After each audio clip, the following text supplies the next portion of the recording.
আসসালামু আলাইকুম প্রিয় দর্শক, অন্য মঞ্চের আলাপচারিতায় আপনাদের সকলকে আমন্ত্রণ জানাচ্ছি। আওয়ামী লীগ সরকার বিরোধী আন্দোলনের বছর এখনো পূরণ হয়নি। তার আগে মূল কৃতিত্বের দাবি নিয়ে প্রকাশ্য সংঘাতে জড়িয়ে পড়ল আন্দোলনের সম্মুখ সারির নেতারা। এক পক্ষ অন্য পক্ষের বিরুদ্ধে দাগছে কামান। কিংস পার্টি এনসিপি নেতাদের দাবি তারাই ছিলেন চালকের আসনে। অন্যদিকে ছাত্র শিবিরের দাবি একেবারেই উল্টো। আন্দোলনকে সারা দেশে ছড়িয়ে দেওয়ার মেটিকুলাস ডিজাইনার হিসেবে নিজেদের তুলে ধরছে তারা। ছাত্র শিবিরের পক্ষে সরব হয়েছেন তাদের দেশি বিদেশি মিত্ররাও। সব মিলিয়ে প্রশ্ন উঠেছে, জুলাই আসলে কার? দুই পক্ষের রশ্মি টানাটানিতে একটি বিষয় পরিষ্কার, গত বছরের জুলাইয়ের আন্দোলনের শুরু কোটার মোড়কে হলেও মূল লক্ষ্য ছিল সরকারের পতন ঘটানো। নানান কৌশলে ধীরে ধীরে এতে ব্যবহার করা হয় সাধারণ মানুষের আবেগ। সরকার পতনের বছর না ঘুরতেই তাই কৃতিত্বের ভাগ বাটোয়ারা নিয়ে শুরু হয়েছে স্বার্থের সংঘাত। বিস্তারিত জানতে চলুন যাওয়া যাক বিশ্লেষণ। সরকারি চাকরিতে কোটা বাতিলের দাবিতে 2024 সালের জুনে বৈষম্য বিরোধী ছাত্র আন্দোলনের ব্যানারে শুরু হয় আন্দোলন। জুলাইয়ের মধ্যভাগে এই আন্দোলনে সরকার পতনের লক্ষ্য ধীরে ধীরে পরিষ্কার হয়ে ওঠে। 5ই আগস্ট আওয়ামী লীগ সরকারের পতনের পর আন্দোলনের সামনের সারির নেতারা প্রকাশ্যে স্বীকার করেন শেখ হাসিনা সরকারকে উৎখাত করাই ছিল তাদের মূল লক্ষ্য। অন্তর্বর্তী সরকারের প্রধান উপদেষ্টা doctor Mohammad Yunus 24 September new ইয়র্কে এক অনুষ্ঠানে মাহফুজ আলমকে আন্দোলনের মাস্টার মাইন্ড হিসেবে পরিচয় করিয়ে দেন। ওই অনুষ্ঠানে তিনি বলেন, পুরো আন্দোলনটি ছিল মেটিকুলাসলি ডিজাইনড। তিনি বলেন, এটি খুব গোছানো ছিল, এমনকি লোকজন জানতেন না কারা আন্দোলনে নেতৃত্ব দিচ্ছেন। তাই আপনি একজনকে ধরে ফেলে বলতে পারবেন না ঠিক আছে, আন্দোলন শেষ। দর্শকের পর বিভিন্ন সময়ে জুলাই আন্দোলনের প্রকৃত লক্ষ্য পরিষ্কার করতে দেখা গেছে আন্দোলনের জড়িত নেতাদের। এর মধ্যে সবশেষ উপদেষ্টা মাহফুজ আলম 4 জুলাই ফেসবুক পোস্টে বিষয়টি আরো খোলাসা করে জানান, জুলাই আন্দোলনের প্রথম অংশ অবশ্যই মেটিকুলাসলি ডিজাইনড, পরের অংশের কৃতিত্ব বিপ্লবী ছাত্র জনতার। তিনি লেখেন, জুলাই গণ অভ্যুত্থানের দুটি অংশ, 5 জুন থেকে 18 জুলাই। এই অংশে অভ্যুত্থানের প্রেক্ষাপট এবং নেতৃত্ব তৈরি হয়েছিল, আর 19 জুলাই থেকে 5 আগস্ট পর্যন্ত সকল স্তরের ছাত্র জনতার অংশগ্রহণ এবং আত্মদানে অভ্যুত্থান সফল হয়েছিল।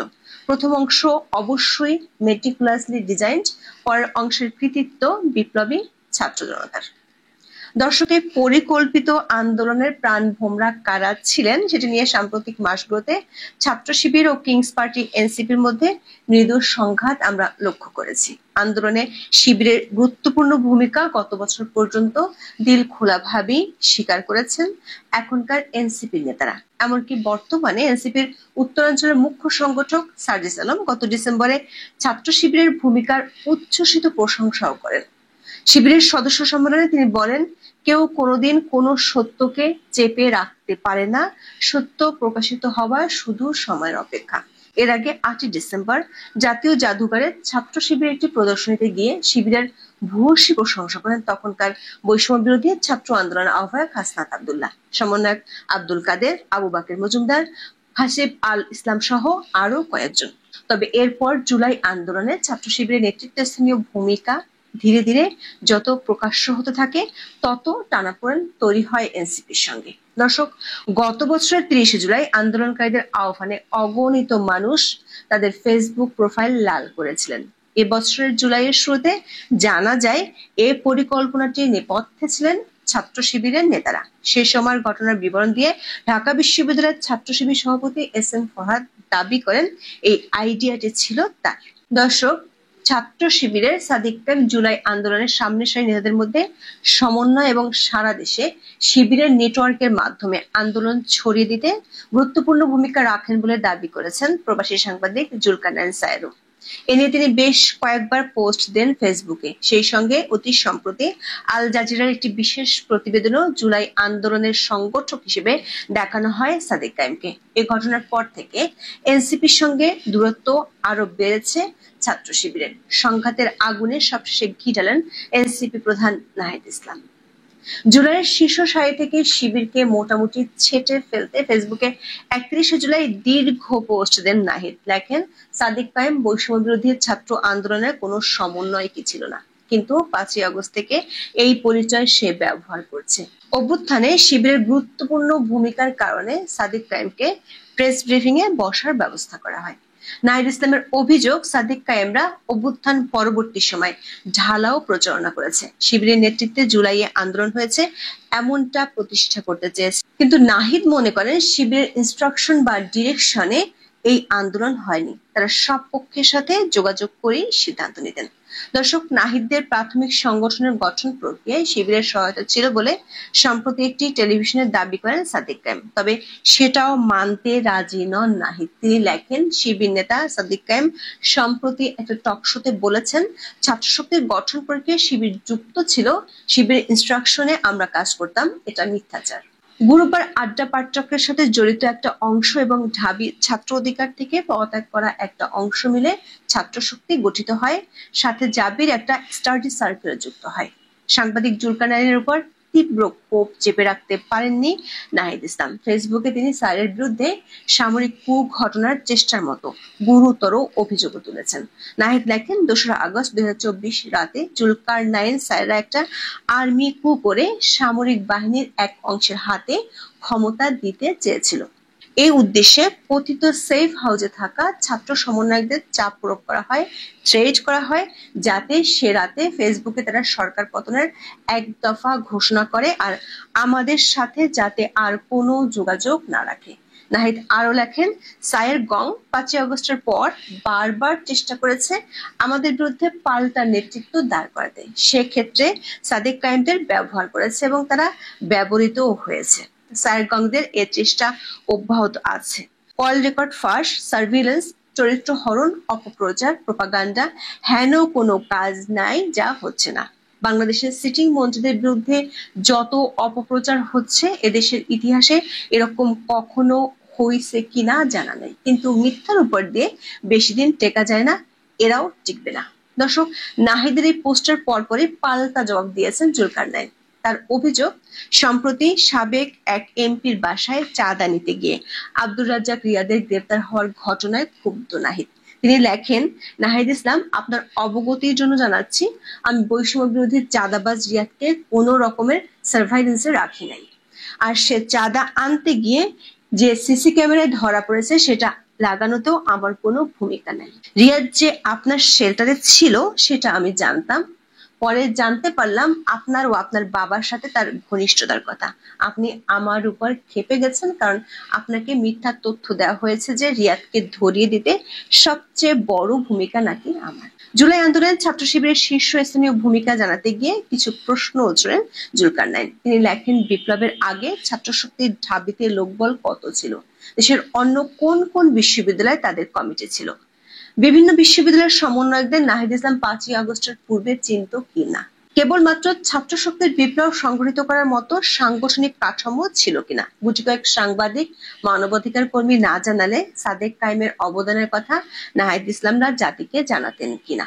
জাতীয় নাগরিক পার্টির আহ্বায়ক নাহিদ ইসলামের ফেসবুক পোস্টের বক্তব্যের পাল্টা প্রতিক্রিয়া জানিয়েছেন ইসলামী ছাত্র শিবিরের কেন্দ্রীয় কমিটির প্রকাশনা সম্পাদক আবু সাদিক কায়েমও।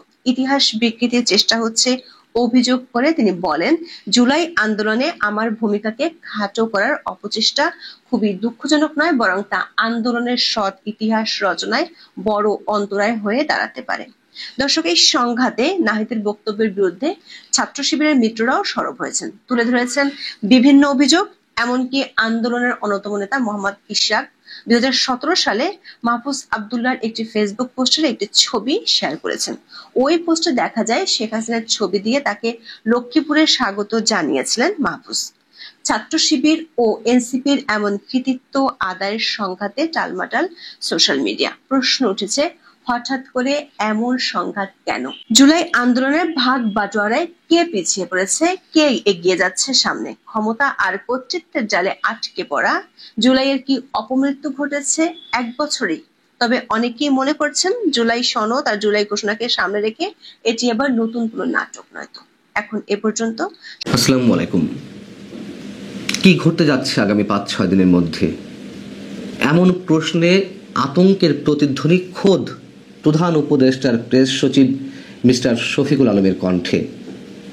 আবার অন্যদিকে বৃহস্পতিবার যে একটি খুবই গুরুত্বপূর্ণ একটি খবরের যেই শিরোনাম কিংবা নানান গণমাধ্যমে যেভাবে উঠে এসেছে, তাতে গত কয়েক মাসে যে নানান ধরনের গুঞ্জন শোনা যাচ্ছিল যে আওয়ামী লীগের নেতাকর্মীরা প্রশিক্ষণ নিচ্ছেন, তারা গেরিলা আক্রমণ করতে পারে, তারা সরকার উৎখাতের বিষয়ে তারা বেশ তোড়জোড় করে নামছে, সে বিষয়ে যে খবরটি আমরা পেলাম সেটি নিয়েও অনেক ধরনের প্রশ্ন রয়েছে। সেই প্রশ্নগুলো অন্তত আমি একটু উত্থাপন করতে চাই আপনাদের সামনে। আগে আসি প্রেস সচিব সম্পর্কে। তিনি বৃহস্পতিবার সচিবালয়ে সাংবাদিকদের একটি অনুষ্ঠানে বক্তব্য দিতে গিয়ে নির্বাচন প্রসঙ্গে বলছিলেন যে প্রধান উপদেষ্টা যথা সময়ে নির্বাচন দিবেন, যেমনটা তিনি সবসময় বলে থাকেন। তো সে প্রসঙ্গে বলতে গিয়ে তিনি বললেন যে আগামী 5-6 দিন খুবই গুরুত্বপূর্ণ। আগামী 5-6 দিনে বোঝা যাবে আমরা কোথায় যাচ্ছি। তার মানে কি আগামী 5-6 দিনের মধ্যে বর্তমান সরকারের বিদায় ঘণ্টা চূড়ান্তভাবে বেজে উঠতে পারে? আওয়ামী লীগ যে পরিকল্পনা নিয়েছে সেই পরিকল্পনা তারা বাস্তবায়ন করবে, নাকি অন্য কোনো সরকার আসবে? নানান ধরনের প্রশ্ন মানুষের মনে। এখন বিষয় হচ্ছে যে আওয়ামী লীগ এবং ছাত্রলীগের 400 ক্যাডারকে প্রশিক্ষণ দেওয়ার ষড়যন্ত্রের ঘটনায় 16 জনকে গ্রেপ্তার করেছে আইন শৃঙ্খলা রক্ষাকারী বাহিনী। এটি সব গণমাধ্যমে এসেছে এবং বলা হচ্ছে যে প্রশিক্ষণের মূল দায়িত্বে ছিলেন সেনাবাহিনীতে কর্মরত, স্টিল তিনি কাজ করছেন, মেজর সাদিকুল হক সাদেক। এবং সরকার উৎখাতের পরিকল্পনা অনুযায়ী এর আগে রাজধানীর 4টি স্থানে প্রশিক্ষণ চলেছে। সুরক্ষিত একটি স্থানেও নাকি প্রশিক্ষণ দেওয়া হয়েছে আওয়ামী লীগ, ছাত্রলীগ, যুবলীগের বাছাই করা ক্যাডারদের, মানে গণমাধ্যমের খবর অনুযায়ী। এবং সব মিলিয়ে এ পর্যন্ত 2500 জনকে প্রশিক্ষণের আওতায় আনা হয়েছে। আবার এই প্রশিক্ষণের দায়িত্বগুলো সমন্বয় করছিলেন একজন মেজর। এখন ইনি অন্য কোনো মেজর নাকি যেই সাদিকুল হক সাদেককে আটক করা হয়েছে, মেজর সাদেককে, তিনি এটি ঠিক কনফার্ম নই।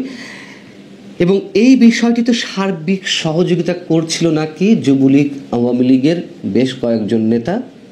আর প্রশিক্ষণ সহ সরকারের বিরুদ্ধে তোড়জোড় করে মাঠে নামা বা গেরিলা আক্রমণ ইত্যাদি সব বিষয়গুলো নাকি তত্ত্বাবধান করছিলেন ভারতে অবস্থানরত সাবেক স্বরাষ্ট্রমন্ত্রী আসাদুজ্জামান খান কামাল। এই হচ্ছে মোটা দাগে গণমাধ্যমের খবর।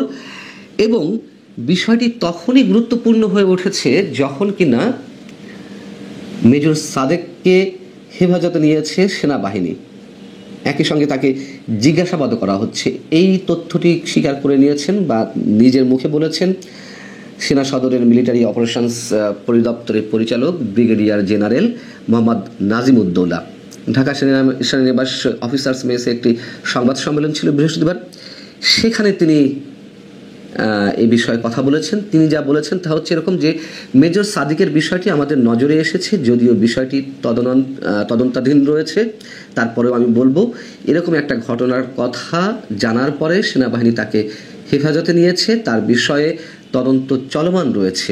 যেহেতু বিষয়টি তদন্তাধীন তাই এ বিষয়ে এর চেয়ে বেশি কিছু তিনি বলতে চাননি।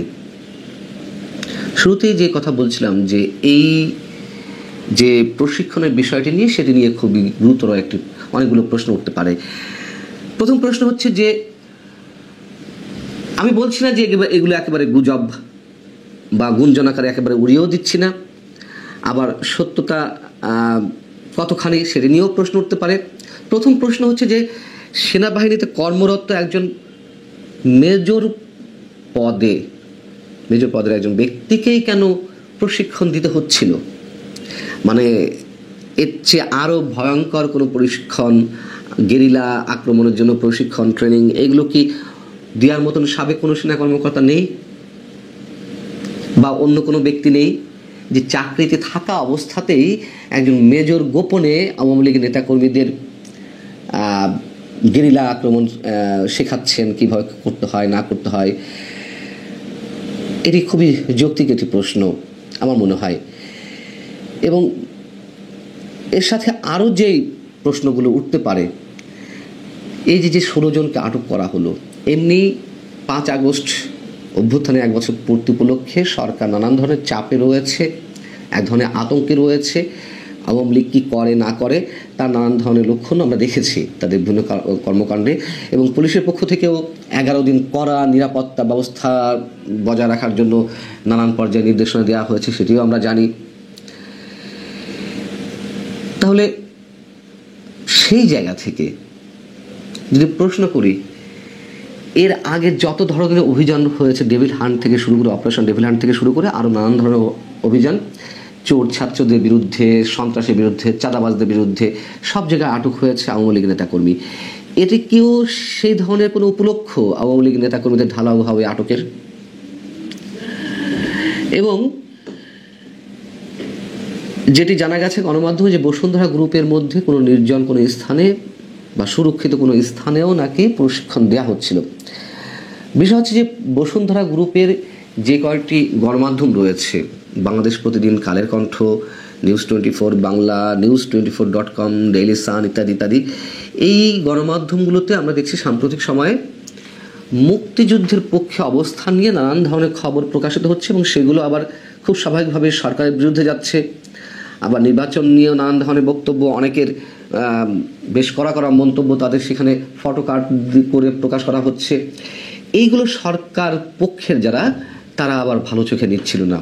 খুব স্বাভাবিকভাবে সরকারের পক্ষ থেকে ধরে নেওয়া হয়েছে যে বসুন্ধরা গ্রুপ সরকারের বিরুদ্ধে উঠে পড়ে লেগেছে, এবং তারই প্রতিক্রিয়ায় আমরা দেখলাম যে জাতীয় নাগরিক পার্টির অন্যতম শীর্ষ নেতা হাসনাত আবদুল্লাহ একেবারে প্রকাশ্যে তিনি বসুন্ধরা গ্রুপের সাংবাদিকদের হুমকি দিলেন। সে বিষয়ে সরকার নীরব, কিছু বলল না। এইগুলো তারই কোনো অংশ কিনা আমরা জানি না। এবং সবশেষ যদি বলে থাকি, মানে ধরে নেই যারা আটক হয়েছেন তাদের সংখ্যা 16। ট্রেনিং নিয়েছেন গণমাধ্যমের খবর অনুযায়ী প্রায় 2500 জন। তাহলে তারা কোথায়? নিশ্চয়ই তারা ছড়িয়ে ছিটিয়ে রয়েছে। তাহলে কি আসলে কিছু ঘটতে যাচ্ছে, আসলে কিছু ঘটবে, তাও জানি না আমরা। শুধু গুঞ্জন চারিদিকে, অনেক ধরনের অনেক খবর বাতাসে ছড়িয়ে বেড়াচ্ছে, এবং এই কথাও তো সত্য, গত কয়েকদিন ধরে সুশীল সমাজ থেকে শুরু করে বিভিন্ন মহল থেকে এরকম মন্তব্য করা হচ্ছে যে সরকারের বিদায় ঘণ্টা বেজে উঠেছে। আসলেই আগামী 5-6 দিন অবশ্যই খুবই গুরুত্বপূর্ণ। ভালো থাকুন সবাই। আল্লাহ হাফিজ।